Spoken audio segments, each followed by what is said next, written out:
Assalamualaikum warahmatullahi wabarakatuh. Perkenalkan, nama saya Jazilul Khaira dengan NIM 111240452. Jadi di video kali ini saya akan membahas tentang materi yang sudah dijelaskan oleh Ibu Khaira, yakni terkait materi istilah dan pengertian hukum internasional. Akan menjelaskan tentang definisi hukum internasional. Jadi hukum internasional itu adalah sistem kaidah, asas, dan norma yang mengatur hubungan dan interaksi antara negara, organisasi internasional, dan individu di skala global yang melintasi batas negara. Tujuan utamanya adalah untuk menjaga perdamaian, memfasilitasi kerjasama, melindungi hak asasi manusia, lalu menyediakan kerangka kerja untuk penyelesaian sengketa internasional.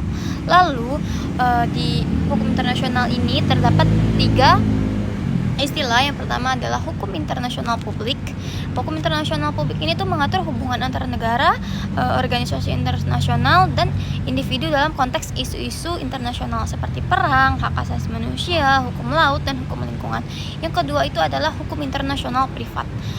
Dikenal juga sebagai hukum perdata internasional, dan hukum internasional privat ini mengatur masalah perdata yang melibatkan unsur asing seperti kewarganegaraan, domisili, atau pilihan hukum yang berbeda antar negara dengan tujuan menentukan hukum nasional mana yang akan berlaku. Selain yang tadi sudah saya sebutkan, yakni public international law dan private international law, juga ada transnational law.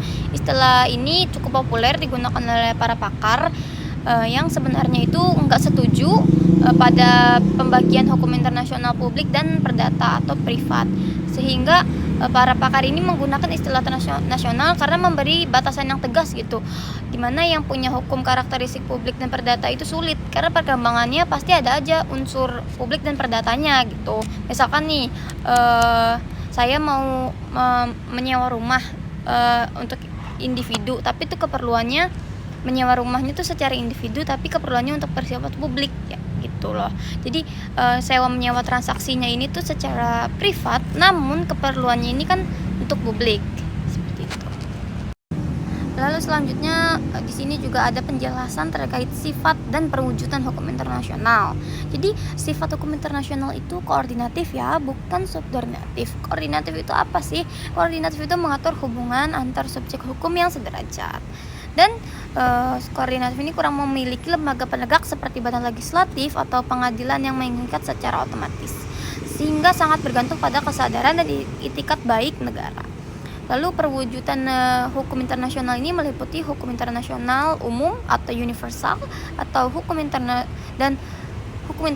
regional atau berlaku di suatu wilayah tertentu, dan hukum internasional khusus atau hukum yang berlaku untuk negara-negara tertentu melalui perjanjian. Lalu di sini ada menjelaskan juga kenapa sih hukum internasional itu tuh bersifatnya koordinatif. Karena hukum internasional itu nggak mempunyai badan legislatif yang hukumnya mengikat.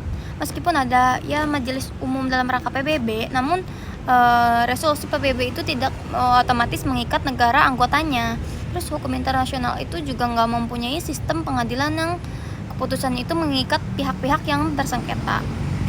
Memang dalam rangka PBB ada ICJ atau International Court of Justice, tapi untuk berperkara di ICJ itu ada persyaratan tertentu. Misalnya hanya negara yang dapat berperkara di depan ICJ itu ada di pasal 34 ayat 1 Statuta ICJ, dan mereka harus ada kesepakatan untuk menyerahkan perkaranya di ICJ. Terus hukum internasional itu juga nggak ada badan eksekutif atau pemerintahan pusat sebagaimana halnya negara. Terus juga tidak ada badan legislatif pusat oleh masyarakat internasional yang diisi oleh adanya perjanjian-perjanjian antara mereka yang mengikat, juga adanya kebiasaan internasional yang merupakan praktek negara-negara yang dapat diterima sebagai hukum kebiasaan internasional. Lalu hukum internasional itu juga tidak ada sanksi yang dapat dipaksakan sebagaimana halnya dalam hukum nasional. Memang di dalam sistem PBB ada sanksi yang dapat dipaksakan melalui resolusi Dewan Keamanan terhadap yang melakukan pelanggaran terhadap perdamaian dan keamanan internasional atau melakukan agresi. Penjatuhan sanksi melalui sistem PBB ini masih harus mendapat kesepakatan dari 5 anggota Dewan Keamanan. Oke, mungkin itu saja dari saya terkait penjelasan materi-materi yang telah dijelaskan oleh Bu Eva di hari Senin kemarin. Kurang lebihnya mohon maaf. Wassalamualaikum warahmatullahi wabarakatuh. Terima kasih.